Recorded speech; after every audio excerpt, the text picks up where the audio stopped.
My name is Jerome Wagner. I'm a member of the Franciscan Response. We used to call ourselves the Franciscan Response to Fracking, but we're now broadening our mission to be a little bit more than just fracking, to include climate.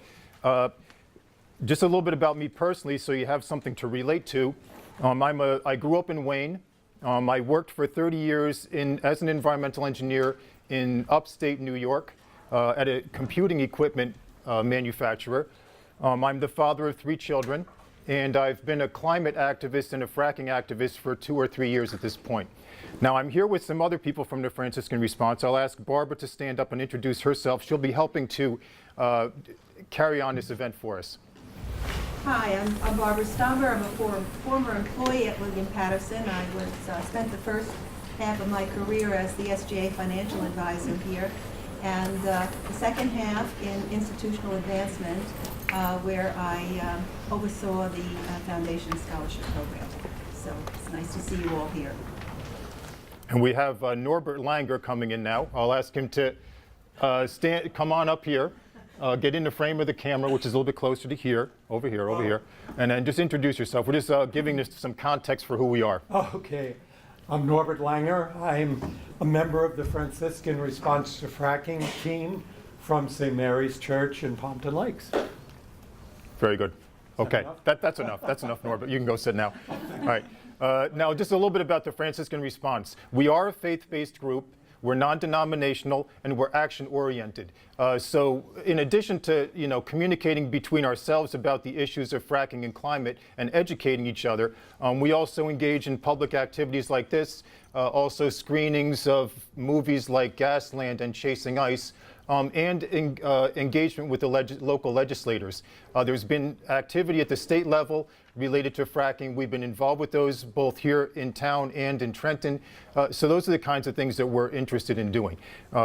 Now, our topic is entitled Unnatural Gas and Climate Change, Challenging Ourselves and Cultural Norms.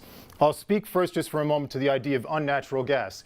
You're going to see as we go through this presentation that we have a particular perspective on the issues of fracking and climate that we're going to strongly state. We're not going to pull any punches on that. We're just going to tell you what we feel about it.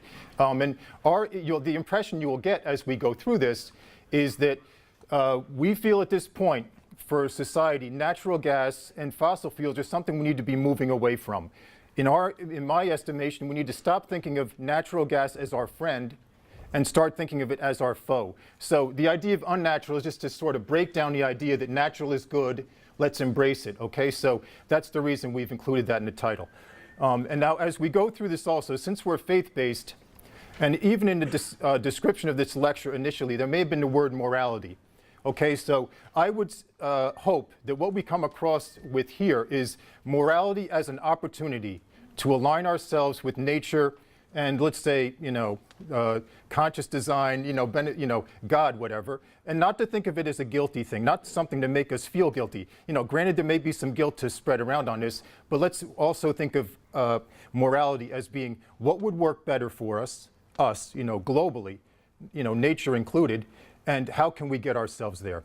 All right, so, and this is not going to be so much a technical or informative session as a attitudinal thing. Okay, so you're going to see here not so much facts about the different technologies and so forth, or about the debate on climate, but what we feel is the appropriate attitude at this time. Okay, so it's going to be very slanted in that way. Now I'll ask first, just very generally, who is unfamiliar with the practice of hydraulic fracturing? Just so I have a sense of how far to go into the details of hydraulic fracturing. Are there some people are unfamiliar? Okay, so this is going to be a very brief sort of summary. I'm going to go off camera a bit. Hydraulic, it's a very technically advanced process. I mean, it's using things, it's drilling a mile or more under the ground. It's then changing its direction to follow a specific geological formation, in this case shale, and then it's going out another mile or more. I mean, technologically, it's amazing. You know, it's amazing that we can even, you know, guide the drills and make it, you know, follow where we want to and ascend and actually target layers of rock that may only be a couple of 100 feet thick. We're not talking about miles of shale here. We're talking about layers that may be only a couple 100 feet thick. So now, once they've drilled that, they do some work to protect groundwater because the drill path crosses groundwater. And in fact, it may cross multiple aquifers as it goes down to its target formation. So some structures are built here, they call them casings, which are meant to protect groundwater and make sure that the gas goes out to the pipes where it's supposed to. Once they've drilled this and pushed a pipe down this hole, they'll then perforate the pipe with explosive charges, and then they will apply on the order of 10,000 pounds per square inch of pressure with fluid. They'll fill the pipe with water, which has been treated with chemicals, and then they'll pressurize it to 10,000 psi, which is an extreme amount of pressure. It's, you know, way beyond household or even normal industrial pressures, and that will fracture the rock down here. And that's what hydraulic fracturing means. Hydraulic refers to the liquid that's being used, because hydraulics refers to liquid. And fracturing means you're breaking things. Essentially what you're trying to do is you're trying to change this shale, this slate, into sand. I mean, you're trying to pulverize it essentially in place so that then the gas will be able to flow out. For whatever reason, over time, you know, in geological terms, gas has gotten trapped in this shale layer, and through this process, you can actually get it to flow out of the ground for you. Now, in the old, just by contrast, the old technology used to be able to, it would be a thing of trial and error. You would hope to find some gas, you'd put a pipe down, and you'd find a pocket of gas, and it would just sort of flow out by itself because of its own, you know, characteristics and so forth. This is a much different means of extraction. And again, I mentioned some things I did not mention were we're talking about millions of gallons per well to fill this pipe and do the fracturing activity, on the order of 5 or more million gallons per well. We're adding chemicals to this to make the fluid behave properly. And we're adding, you know, tank truck worths of chemicals to that 5 million gallons of water. So and many of those chemicals are toxic and hazardous, okay? So those are some of the attributes of hydraulic fracturing, okay? We'll try to entertain questions a little bit later. For now, I'm going to continue on. All right, now this is meant to be a list of hazards and problems with hydraulic fracturing. And again, we're a group, and I'm not going to be ashamed about it. Our group is concerned about hydraulic fracturing. So I'm not going to bother you telling you the good things about hydraulic fracturing. I'll tell you some of the things that we're concerned with. In the news media, you hear enough about the purported benefits of hydraulic fracturing. So I'm not going to really dwell on those too much.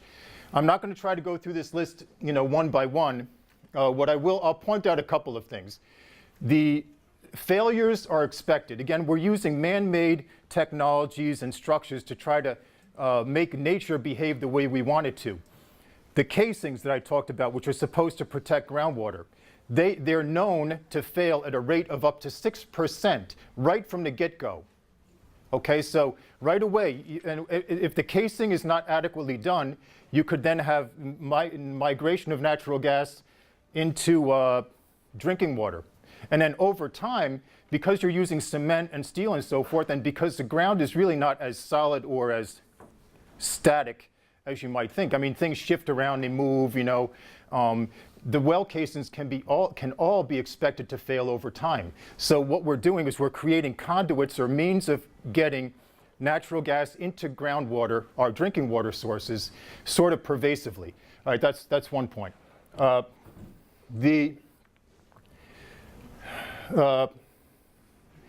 sorry, I'm stumbling a bit. All right, so health impacts. I'm going to refer to the movie Gasland. Perhaps some of you have seen it. There's a second Gasland that's now out there. And there are also a bunch of self-produced YouTubes out that talk about some of the implications of fracturing.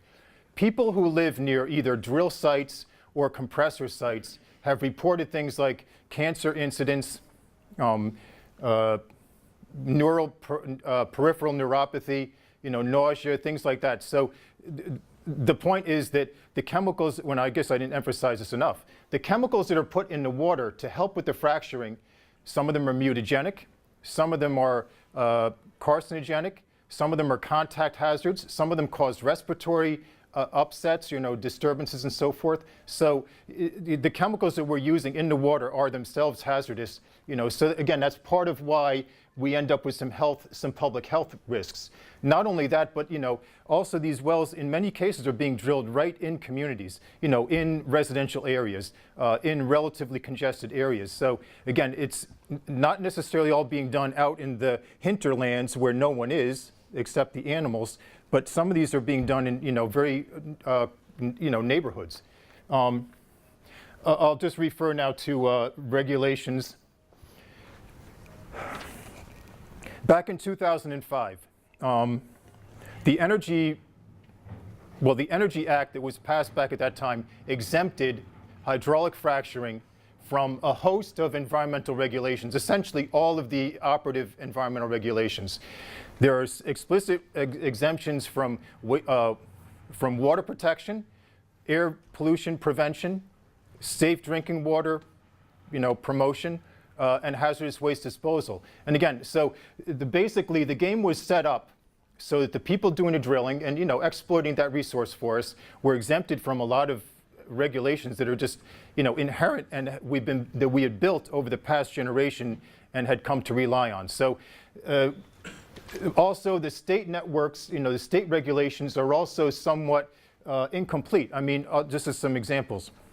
In Pennsylvania, they did extensive fracking of the Marcellus Shale, starting 7 or 8 years ago, did not have adequate forethought, started treating the wastewaters from fracking in municipal treatment plants, which discharged into rivers, and ultimately the city of Pittsburgh had to go on to a bottled water type of advisory because the drinking water source had been polluted to such an extent. Finally, the state of Pennsylvania decided, well, that wasn't a very smart thing, so they started to put some voluntary restrictions on that. Out in Colorado, where things like smog are becoming a problem, they have finally started to institute controls on methane release. So again, my point is that we've allowed this to be introduced domestically without adequate forethought, and it has caused problems. Okay, so and I would still argue that even nowadays, with the discussion that has happened so far in fracturing, the delays in trying to implement regulations and the pushback on those kinds of protections is still significant enough that, to say we're going to be regulated, it could still be 3 to 4 years before effective things are in place to control those situations. And again, those are concerns in my mind. But I'm going to leave this chart. Now, I think I'm running a little bit long, so I'm going to have to probably speed things up a little bit. One of the interests that I have in this presentation is to confront the normal public messaging that we get on natural gas, fossil fuels, and climate change, and to contradict those openly and explicitly. Now, this is a relatively old advertisement. This is from 2011. It was in the records, so in a local newspaper. The point, this is extolling the benefits of hydraulic fracturing, okay, and natural gas. Little kid, green background, what could you possibly think is wrong with this picture? This picture is meant to make you feel, oh, this is great, no problem. I mean, the text of the article, of the advertisement, includes words like, we can safely do this. We've learned our lessons. We can transform our energy economy. It'll create jobs. It's clean, natural gas. We have a century's worth of it, and it's America's energy. All of these things are meant to make you feel like this is a great thing. We should not think about this anymore. Just let them do what they want. And again, I would say this is not so much, it's certainly not public service to be promoting it this way. I would argue it's a public disservice to be promoting it this way. And basically what it's trying to do is pacify us so we don't think about it now when the decisions are being made. I mean, decisions have already been made, and we're going to see the consequence of them for a generation still. But again, it's meant to pacify us in my mind. Okay, so with that, I'm going to transition into And again, I guess all right, so I believe that part of what we are told is that fracking is great, that well, not only can we use it for gas, but we're also using it for oil out in the Bakken formations out west, and natural gas is great also. Now, again, just I think some of the sub-messages are, it's American technology, and it's a transition fuel we need, and it's a money maker also. There's 100 years of it, so we don't have to worry about this for 3 generations. Contamination, pollution.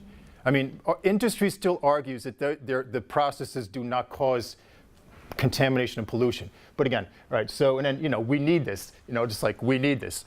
But I would suggest that, the types of things we should be,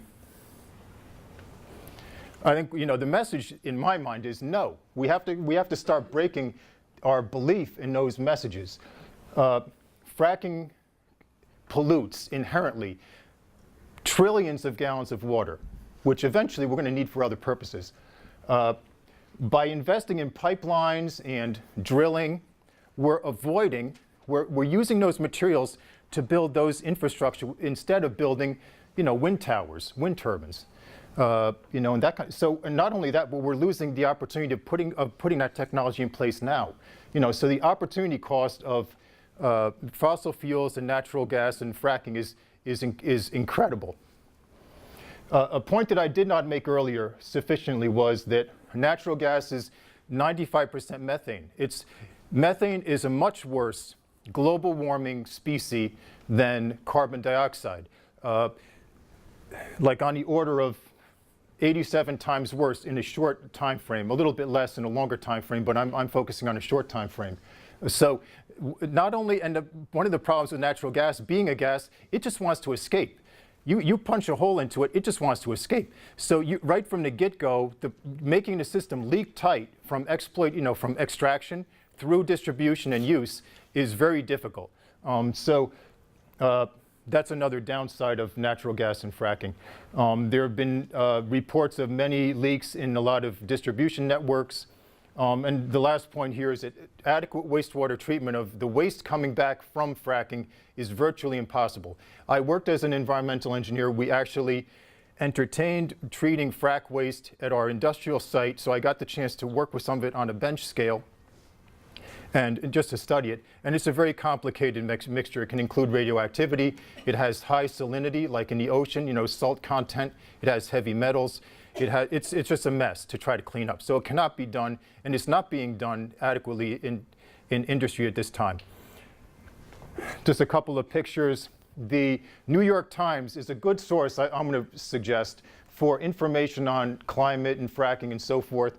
They reported recently that implementing natural gas for vehicles is not advantageous because the amount of leakage would make it worse than the petroleum that we're using right now.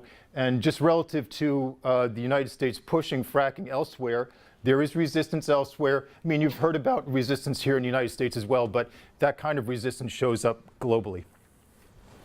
All right, another set of messaging that I think is going on is that we can continue using fossil fuels for 30 years or 100 years, without a deadline. How many times have you heard any leader here in America tell us we need to stop fossil fuel use by such and so a date? It's like it's not heard. It's like more, just don't worry about it, we got you covered, and let's just continue using it. Even President Obama, in my mind, extols natural gas and fracking, the 100-year supply, we can do it safely. And again, I would say that's not the whole story. The counter messaging to that would be, we need to stop using fossil fuels. It's scientific and mathematical. You burn carbon, you create CO2.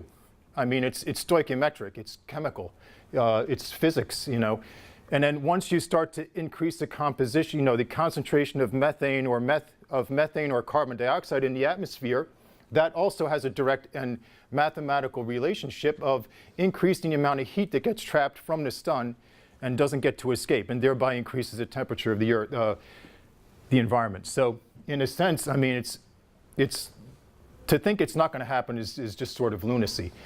All right, anyway, so, and again, I would say, so in short, we would argue that fossil fuels simply need to be terminated.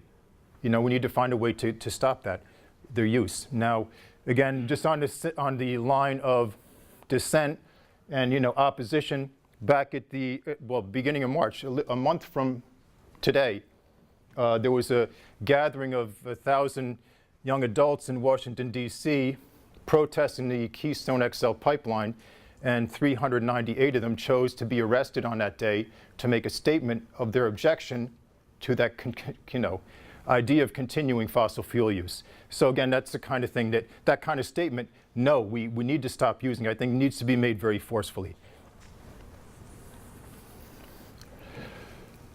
I think another message that's sort of buried in how we're reacting as a society is that we in the United States or New Jersey don't need to worry too much about climate change. I mean, the poor people in Bangladesh and India might get affected, but we're going to be okay here. And I would, on one sense, I think there is the belief that we have the resources to mitigate and adapt.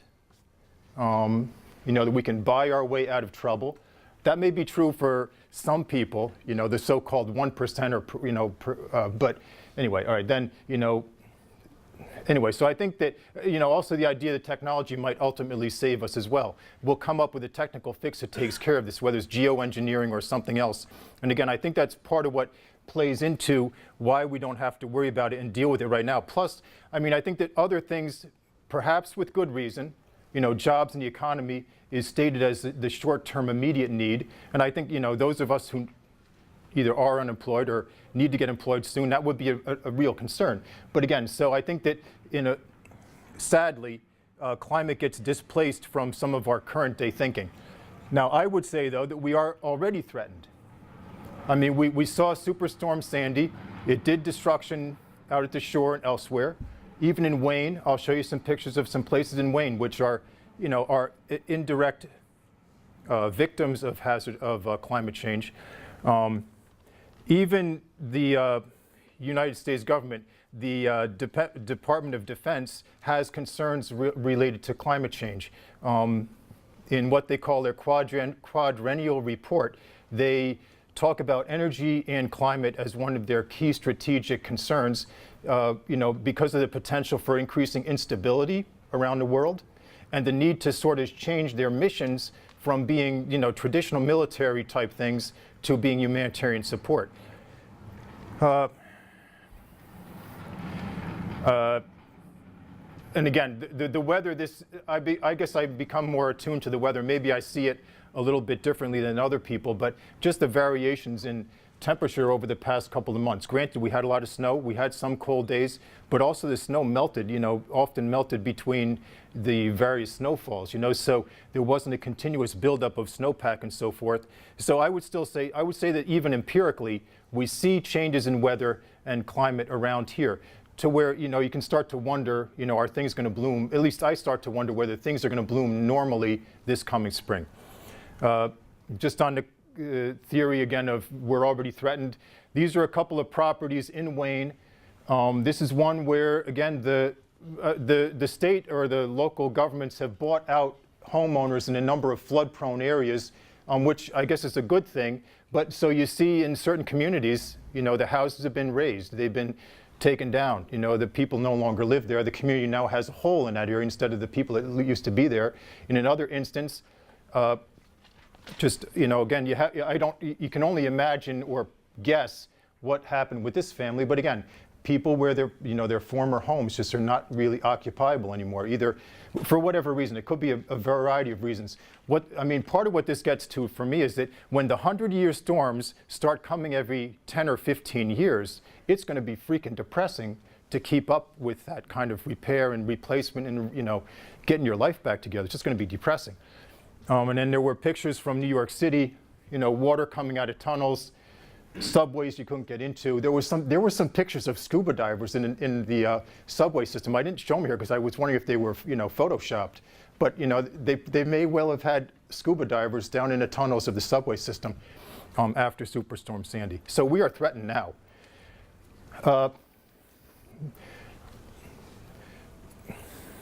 The next problem I think we have is that I think that there's an ingrained attitude in society that says, don't talk to me about climate. It's too big a problem. We can't solve it. We're not causing it. The scientists still don't agree, blah, blah, blah.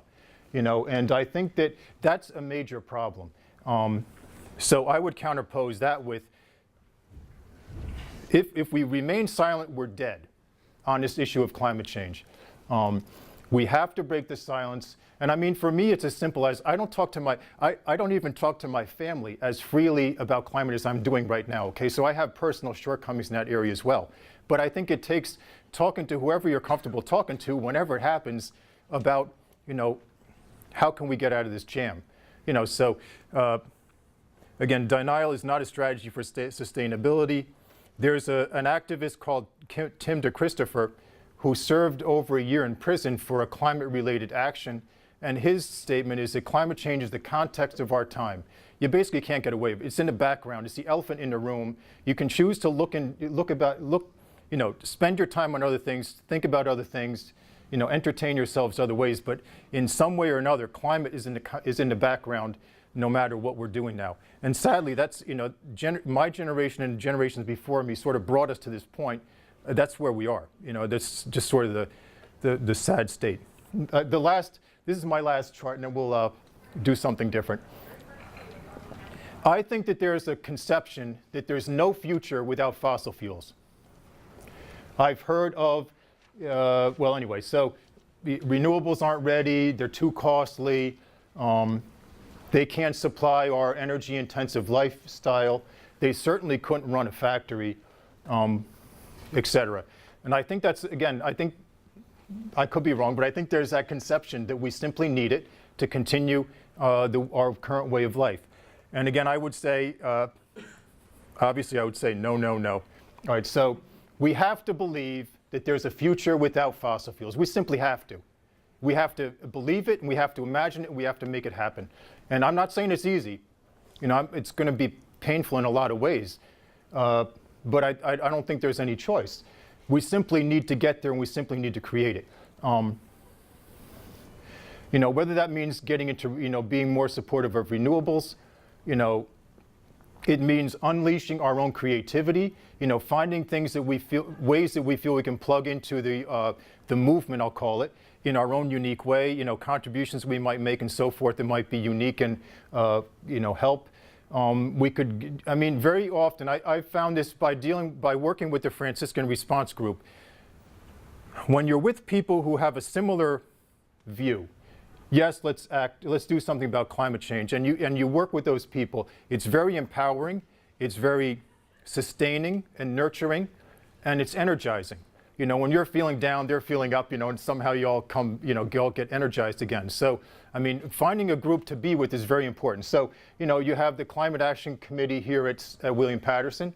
You have the Earth First Student Action Group. Again, if you're not already involved with them, you might consider doing that, because they probably, well, they talk about these kind of things and try to support each other.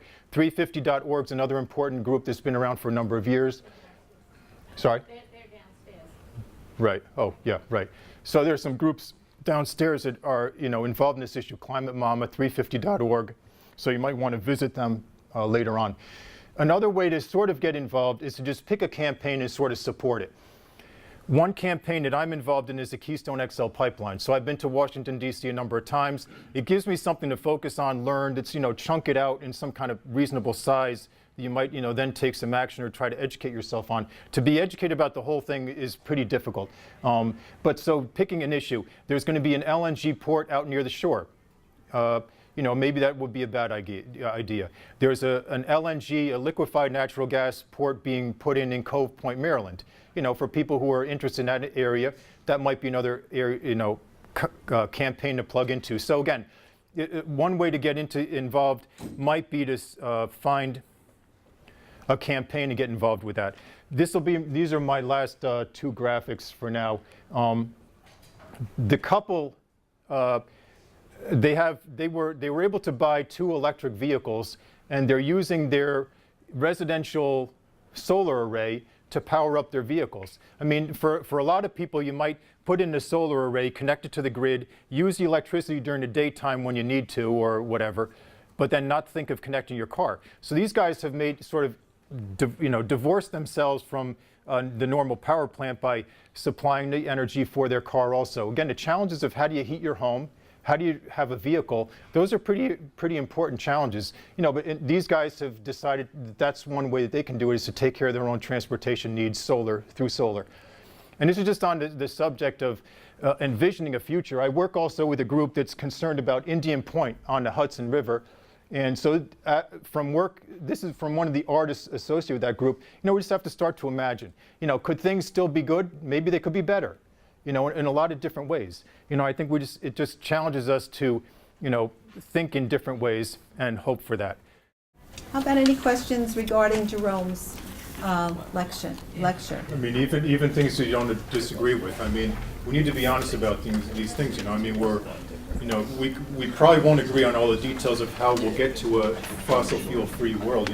But so there'll be room for a lot of discussion and stuff. But comments, discussion, things that, maybe there were some things you think I got wrong. If my messaging is incorrect, I'd like to know that. How important do you think fossil fuels are to global warming? You think it's a major factor? Do you think it's major contributor? You think it's a major contributor? One thing I was interested by, I don't want to talk politics too much, but Obama's, one of his last speeches, he was really stressing climate change and whatnot. I think it's maybe a little counterintuitive or counterproductive to not regulate any fracking or the disposal of the waste if the White House says that global climate change is a top issue for them to address. How can they not address an issue like fracking and the waste and all the stuff as well? That's a good point, and I'm not. I don't want to say he's being disingenuous, but I think he's wanting his cake and eating it too. Yeah. In one sense, and the reality is we still need fossil fuels. We're not going to stop using them tomorrow. We still need to heat our homes. We don't want to all die of cold in the streets or in the homes. But so it'll take some time to work all those things out. But and I think even his executive statements on fracking have said we'll do it safely. But again, there's a discontinuity there. It's not. There are enough examples of contamination and health impacts and so forth that it can't be ignored. So I'm not really addressing your question. I'm just sort of echoing. It's hard to. There's not a coherent or logical. Yeah, I agree. Well, that's kind of where you come in. For example, you mentioned fracking waste. Okay. In New Jersey, it was 72% of our legislature voted to ban frack waste from coming into our state. That happened last year. It was vetoed by the governor. So we now have the possibility of more fracking waste coming into our state, being processed and then being discharged into our rivers. So that's another key thing. Now, what you can do about that, we have a table downstairs, Franciscan Response, but there's also a Food and Water Watch table down there. They have a petition, and that petition asks the governor to ban fracking waste in the state of New Jersey. But we don't even have something that simple. We don't have any fracking in New Jersey at this point, but we're accepting, we can accept, and we have accepted fracking waste in our state. Who thinks that the whole climate thing is a hoax? Those kind of words are used pretty openly in the press, in different media. Who thinks that we're crazy people? Who thinks that me and Barbara are crazy for being, and Norbert are crazy for being worried about this? I think you two are crazy. Okay, thank you. All right, thanks, I love Norbert. it anyway. I don't think we're going to get a show of hands on that, but Who wishes rhetorical question. who wishes we didn't have to talk about this? I wish it wasn't an issue, How do you guys handle, I know a lot of times people bash climate change people for talking about a problem and not offering a solution. So how do you guys counteract people bashing you guys like that? I think we try to give the facts, all right? It happens quite often, and sometimes you can even mention about climate change and there's dead silence on the other end. You know, nobody says anything at all. So, you know, we talk about, well, maybe you shouldn't use global warming, as people get turned off by the term global warming. Maybe you should just use the word climate change. If you notice that they are using more of climate change, the terminology, than they are global warming at this point in time. And so that's one of the ways that you can engender a conversation. But there are so many facts, real facts, all right, if people choose to look for them, that you can provide, okay, to people who have that, when you have that conversation. So I think you need to continue it. As Jerome pointed out with this slide up there, our different organizations are pointing to some solutions. And some of them are more immediate, but acknowledging that it's going to be a long-term process. But if we want our world to last for the long term, it's worth starting. I think what Jerome said in one of his slides is silence is killing, all right? And I think that's what we have to remember. We have to do something about it, all right? Even in a very small way, all right? But we have to think about that for the future, if you want a future. Just to address your question also from another, I mentioned also the importance of having peers, you know, community, a group of people that share, you know, share your interests, share your feelings, are interested to be, you know, act with you. Again, one of the benefits of being in a group with Norbert and Barbara is that, you know, we collaborate on things. We feed each other, we give each other idea, enthusiasm, and energy, and to dispel, to get over the despair that is inevitable with looking at these kind of issues continuously. I mean, despair is inevitable, basically, but, you know, you have to basically have to manage it by finding ways to work with other people, presuming that solutions are possible and we're smart enough and have good enough hearts to get there, you know, that kind of thing. In some ways, that may only really influence your little environment, your little, you know, sphere, you know, your world. But, you know, the hope has to be that ultimately will change everything, you know, for everybody. One of the things that I didn't mention is I worked here for 27 years at William Patterson, retired. And before I retired, Claire Comiac and I were co-founders of the Climate Action Committee. So that's something we did while we were at the university. And then after leaving the university, I joined the Franciscan Response to Fracking. And that was also a brand new group when I started it. So that's something that you all can think about. You know, when we have some William Patterson students in our group, our Franciscan Response. So it's something that you can think about and you can plan on doing, and believe me, you will bring in a lot of people. So I hope you all do that. You also you're surrounded by solar panels here. It's remarkable. Around Wayne, on the schools and so forth, and including William Patterson, the solar panels, that is a sign of the future, man.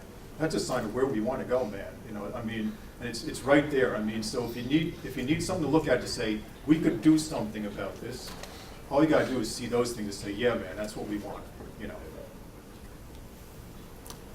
Okay, are there any more questions at all? Or right. comments. Or comments. I'd like to make one comment. I think one of the things that we have to look at is the economic aspect of this. And right now, it's the energy industries that are fossil fuel oriented, and some of them realize they're going to do a shift to alternative fuel sources. You look at this slide here, a couple, they are self-sufficient, which is not necessarily what some of the energy industries do. So there's going to be that delay. As you mentioned before, we're now putting in a new infrastructure with gas lines. Should the infrastructure be electrical lines, which we already have, but maybe not at the level that should be geared for using wind or solar or such. So we're now, you know, the real issue is the consumer. So I ask you, how did you get here today? My mother has a Prius. I'm unemployed, so I used Okay. her Prius to come here. Okay. I mean, if your point is, if you're trying to make me seem like a hypocrite, No, I'm not. I'm not. But I want to bring home something here, in the sense that, you know, I drove a Toyota, and back in the '80s, I was getting better fuel efficiency than what I'm driving now, because it was an issue, and now it no longer is an issue. And I'm heading for a Prius one of these days myself, so I know that. But that's the transitional part. So that's where I'm coming from with this. Consumers, we have the power, but it's just a matter of us saying. So, you know, Obama's playing both sides of the fence because he realizes it's an economical problem. Absolutely. He realizes that we have this climate change problem, but we can't win because of the economy. Who makes the decisions? Oh, we can. And I see also supply and demand. We Yeah. talk about our supply and demand. Well, if we start demanding more of the renewables, that will cause a shift as well. We first have to do what Jerome has done today, help raise consciousness, provide information, and then bring groups together to increase the demand. You're right, and as was pointed out, it's a long term. We're starting small, we've got to keep moving forward. I would like to say also that probably the biggest surprise to me when I was looking at research to do this quiz was the one that mentioned about wind power. Wind can meet the total demand for energy many times over by the year 2030. Now that was rather surprising, all right, to think that that is a possibility. But what would that do to the economy? I mean, that would be tremendous boost to the economy. So that's, I think, that's a direction that we would like to head in, okay? And that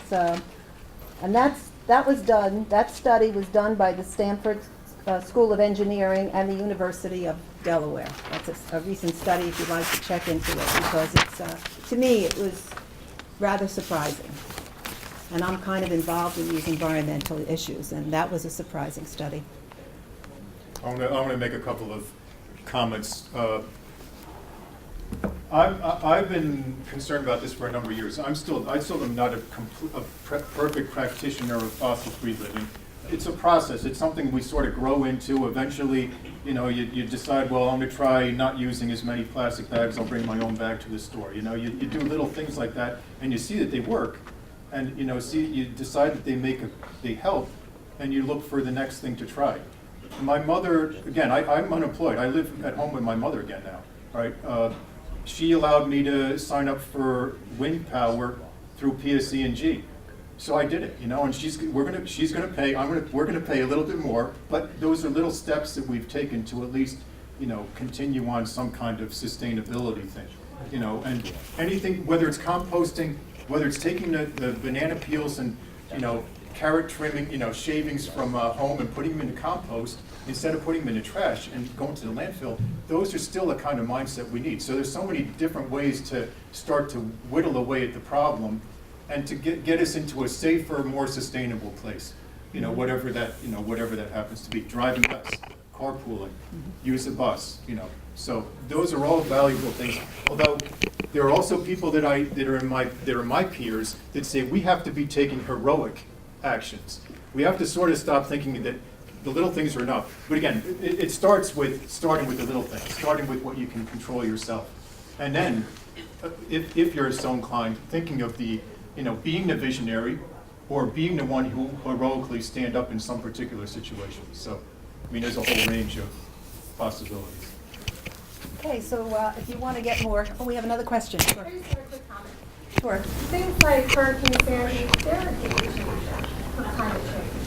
They change the way people think, they change the way policies happen. They realize that we need to take precautions and things like this can happen. We have a couple 105-degree days this summer. It changes people's mind. Unfortunately, that's what it takes. But that's the future. So it will happen. People's minds will change. But unfortunately, it's through events like this. Right, that's a good point, very good point. Any other comments? In between times, we need groups like this to keep the momentum going. That's the thing, because how quickly we forget. Right. We had the energy, the gas shortage in the 70s. You weren't around. Some of us were. I was around. And then all of a sudden, we had smaller cars for a few years. SUVs came back with a vengeance. So we need to keep the momentum going. Absolutely.